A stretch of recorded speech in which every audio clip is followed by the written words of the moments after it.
Okay, so yung mga master, bali starting na tayo guys dito ng pag-aabang ng mga PVC. So unang gagawin ko rito is ay kakasa ko guys dito yung ating yung ating mismo mga service entrance na.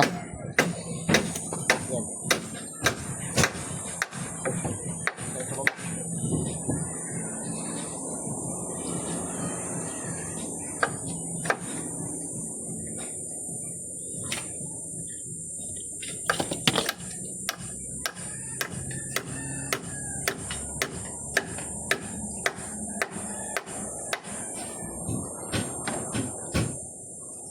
Tanggalin natin yung itong lock nut.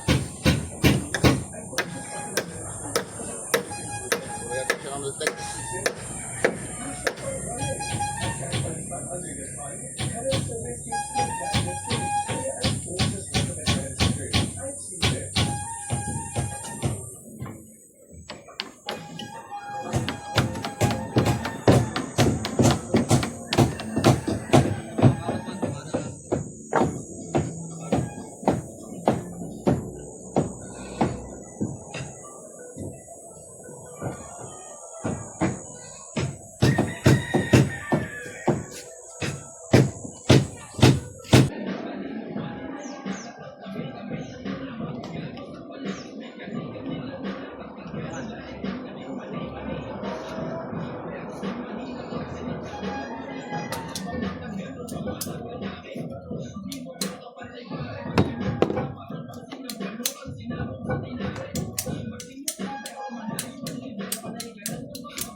Mayroon po yung pwesto natin dito mga master.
So yung mga master, bali preparation tayo guys dito ng mga junction box. Bali nilalagyan ko guys siya guys ng masking tape, yung mga terminal natin dito para hindi siya pasukin ng halo. So aray, para dito marami screw in the future. Pati yung likod natin mga master, so nilalagyan din natin. Tsaka rin mga aray. So yung mga dapat hindi papasukan ng halo once na nag-slot na rito. Okay.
Okay, so dito naman tayo mga master, yabang na natin mga PVC.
Ay, nako, putang init.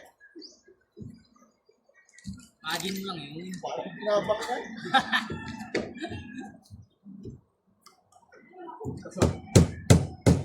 Gati lumulutong ka rin.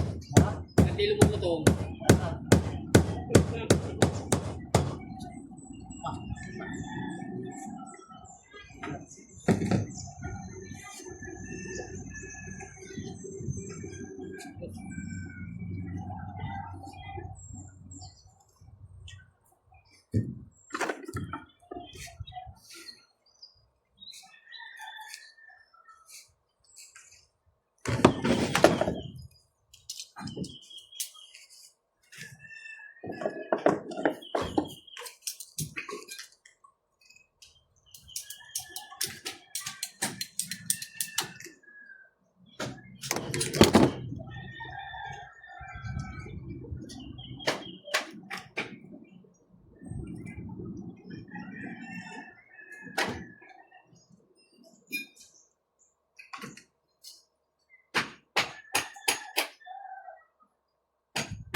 Guys, nasa ano tayo, nasa Dubai. Parang init.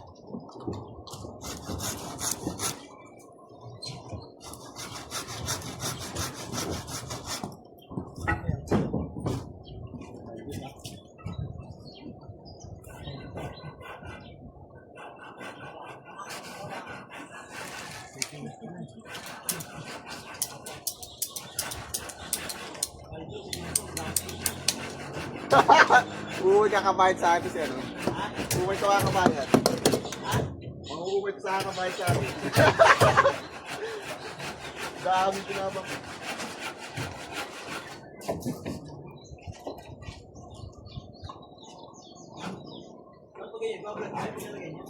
Ayun, baga, nakapindok na yung camera.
Nga, basta ka yan. Tubig, may tubig ka dyan? Eh, mamaya na. Ha? Mamaya na.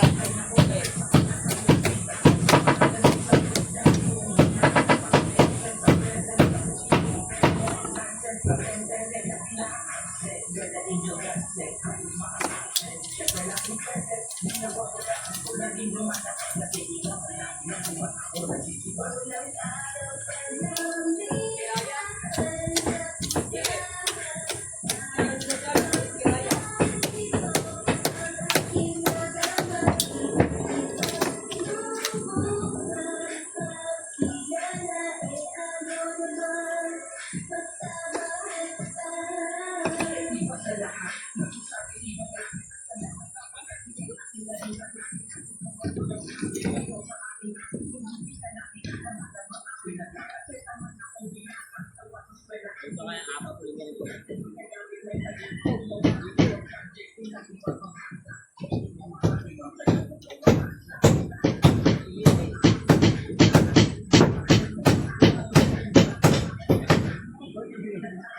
Wala, malilibid. Pwede pa rin.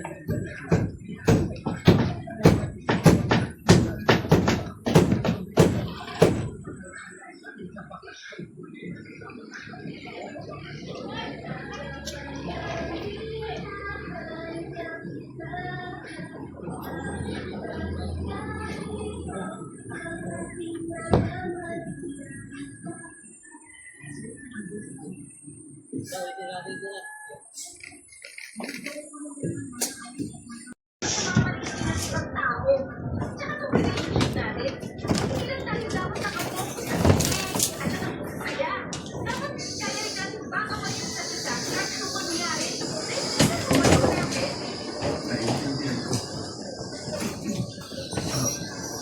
Ayusin ko na yung mga gamit ko bukas para makalipat na ako. Okay ka rin ba dito kahit wala ka ng kasama? Inaya ko na mag-iit sa loob ng ilang taon. Kaya bakit hindi? Pero pwede bang ipag-itin pa rin kita ngayon? Hayaan mo pagbibigyan kita. Kahit ngayong gabi na lang. Wala na akong sana kumain. Sige. Lalabas na lang muna ako. Magdala ka ng susi. Nilak mo yung pinto mamaya. Dala ko naman palagi. Huwag ka na sana magpunat para makapagtayo na ng ayos. Tuloy na ako. Sige na. Pero, O bakit na naman? mahal na mahal kita. Sana hindi ko mapapagod. Alam ko kakain ka na. Eto na nga, aalis na. Hindi ko na naman natin. Sinabi ko.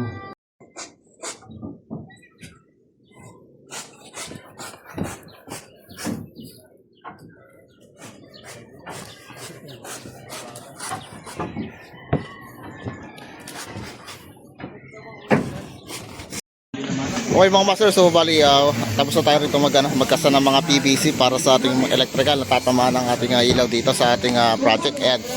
So bali papakita ko lang sa inyo mga master yung ating naging itsura ng ating abang. So ito ay walang plano, bali tayo na lang yung decide yung tinuro sa atin ni client kung saan tatama yung ating ilaw. So dito sa part mga master, ito yung ating sala.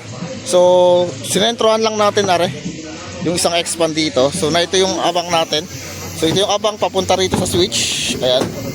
Then ito yung abang natin papunta naman dito. So ito yung magiging three-way po natin para sa hagdanan natin pag landing dito. Ayan. So pag akyat kailangan na meron tayong pindutan dito. Pag akyat. Then doon naman yung patayin sa baba. Okay. Then dito naman sa kabila. So may dalawang kwarto lang naman dito sa baba. So isang kwarto rito. So isa dyan, tsaka isa rito. So ang nangyari ito mga master, bali meron tayo rito three-way. So ito yung ating ilaw. So dito yung ating switch sa may pintuan. Then dito yung patayin sa kabila. So kasi yung ating baba mga master, isa naka-loop bed. So ang gusto ni client, so sa taas, pag siya matutulog, so hindi na siya bababaron sa pintuan. So dito na natin siya papatayin sa taas. Okay. So dito naman, meron tayong abang para sa aircon unit. So split type sa baba. So dito ko nilagay yung switch nya. So diretso siya guys dito sa ating square box. Ayan. So bakit ako naglagay ng square box dito? Kasi medyo malayo yung ating batakan ng wire. So yung batakan ng wire natin, isa dito pa nagmula sa ating panel. So kailangan medyo bubuelo yung ating wire para hindi masyadong may stress. So kaya naglagay tayo rito ng square box. Ayan. So dito tumakbo ng dalawa pabalik dito sa ating panel mga master. So are naman mga master, yung malaki, yung uno, so pinalagpas ko lang siya dito sa may poste. So dyan guys itatap yung pinakang natin main line sa ating service entrance. Okay. So ito naman mga master, isa para sa abang sa ating convenience outlet. Ditong isa, ayan. So diretso siya guys dito. So umikot siya rito, papaba. So ito yung abang para sa range outlet natin. Ayan. Then dito naman, so yung apat na ayan. So ito naman yung abang para sa ating pataas. So magiging supply ng second floor natin. So sa kisame na tayo kukuha ng supply. Okay. So ayan. So dadaan siya rito. So yung supply dito nang gagal sa square box papunta rito, then papunta ron sa kabilang box. May abang tayo rito. So dito naman isa ganon din mga master. So dito rin kanyang switch sa may kanto. Ayan. Then meron din tayong three-way switch. So so dito, so pare siyang merong loop bed.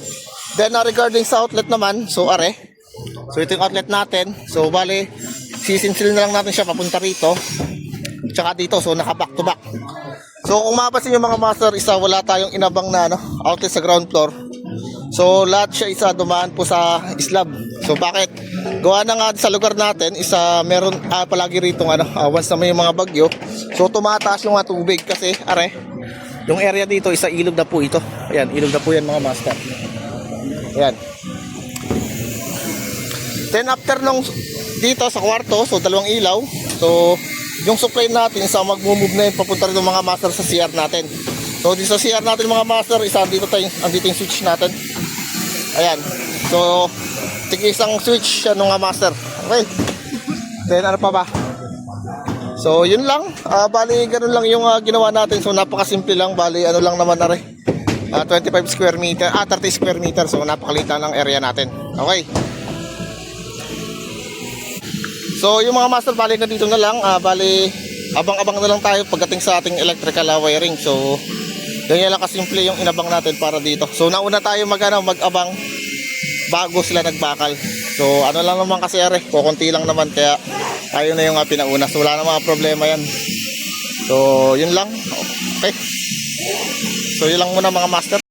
Nakapagod. Kung sabi ni nanay, kailangan natin papisan yun. Kasi si Tia Sita ang nagpapaaral sa atin. Bakit kasi hindi na lang sila nanay at tatay ang magpaaral sa atin eh? Hindi nga nila kaya, kasi mahirap lang tayo. Ano yun? Araw-araw na lang akong pagod. Sana hindi na lang ako pinanganin ng mahirap. Sana, mayaman na lang yung makalagpag ko. Pero paano ko sinasabi yan? Hindi mo ba mahal sa nanay at tatay? Bakit? Mahal pa nila tayo? Pinamigay nga nila tayo eh. Hindi naman nila tayo pinamigay. Dapat na, ayaw na sa buhay na to.